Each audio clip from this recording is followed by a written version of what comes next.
Bom, gente, continuando então nossa fase aqui, né? Agora que você já sabe como cotar, né? Como receber uma cotação, vou te explicar um pouco melhor como funciona o seguro de automóvel, né? Tem muitos mitos e lendas, né, com relação ao seguro. Acho que é sempre legal todo mundo saber um pouco mais como funcionam as coberturas, né?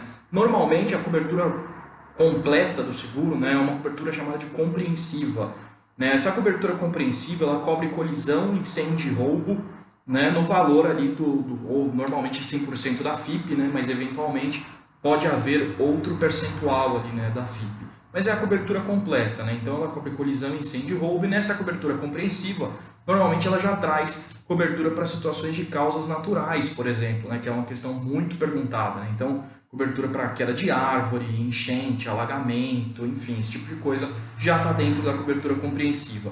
Um adendo apenas, né, a cobertura de alagamento, né, de enchente. Por quê? Porque quando entra água no motor, né, a seguradora não tem cobertura, né, não dá cobertura. Por quê?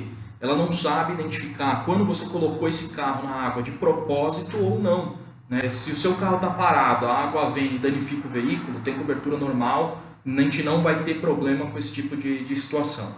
Tá? Bom, outra cobertura que normalmente é inserida, né, a cobertura para terceiros. A cobertura para terceiros ela vem em dois nomes ali, né, danos materiais e danos corporais. Tá? O danos materiais é um dano a outro veículo, né, seja moto, carro, bicicleta, enfim, ou ainda danos como um poste, muro, né? Então, e tudo isso acaba entrando em danos materiais. E danos corporais, ele entra para uma pessoa que está numa moto, ou que está num carro, ou que está na calçada, por exemplo, e entra essa cobertura de danos corporais. Tá? Além disso, tem assistência 24 horas, né? Que aí você vai contratar lá o quanto você quer de quilometragem de guincho, por exemplo. Além disso, ela tem outras situações, né? Variando aí com a seguradora.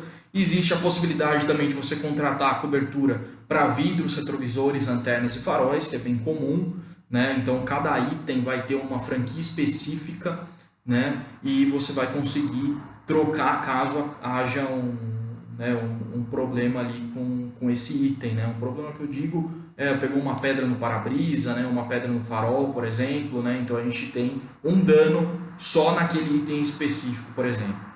E aí a gente consegue trocar pagando o valor da franquia daquele item em específico, né? E também cobertura de carro reserva, né? O carro reserva todo mundo acredita, né, que o meu carro foi roubado, então eu vou poder pedir o carro reserva.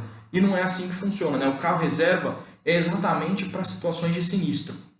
Então, se o seu carro vai ficar arrumando, né? E você vai ficar um período sem carro, que ele ficou arrumar em decorrência de um sinistro, isso é importante falar, né? Então você bateu o carro e o carro vai ficar arrumando. Aí sim você tem direito ao carro reserva, né? Ou ainda o carro pegou fogo, por exemplo, né? Que cobre cobertura de incêndio.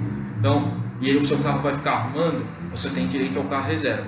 Agora, em situações como roubo, perda total, você não tem direito ao carro reserva, né? Em geral e na maioria das seguradoras, tá? É sempre legal você consultar, até porque isso muda, né, eventualmente, então eu estou fazendo esse vídeo e pode acontecer de mudar, né? Mas enfim, hoje não tem essa possibilidade. Então todo mundo pergunta, eu posso tirar o carro reserva porque o meu carro deu um problema mecânico e eu vou deixar arrumando?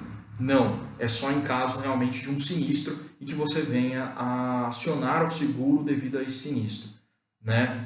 Um ponto importante que eu também sempre gosto de falar, né, é com relação à franquia. Muita gente pergunta, né, quando que eu utilizo a franquia e quando não utilizo a franquia.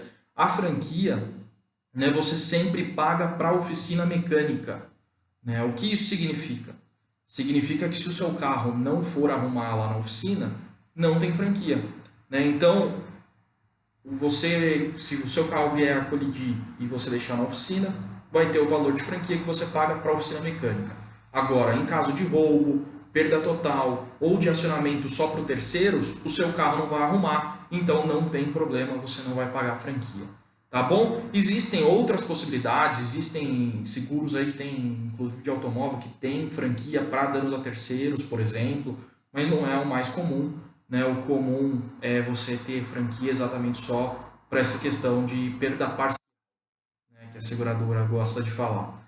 Beleza? Bom, se vocês tiverem alguma dúvida, só mandar para a gente. Qualquer coisa, estamos à disposição.